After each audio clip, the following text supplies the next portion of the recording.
you don't have X, Y, and Z. So you need that team to be credible. And maybe just quickly before I turn it to Natalie, Steve Nesbitt had done this analysis a couple of years ago on basically what is the extra yield premium cov-lite should get. And what he came up with was about 100 bips a year. And the analysis was basically because you cannot jump in early.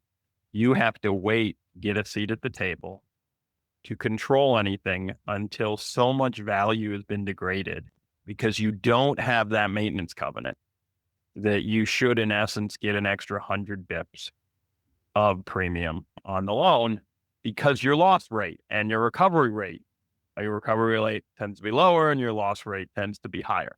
But I think that gives some value to all this. That isn't just conceptual. Like, this actually has been proven that this does transfer value from the lenders to the equity owners.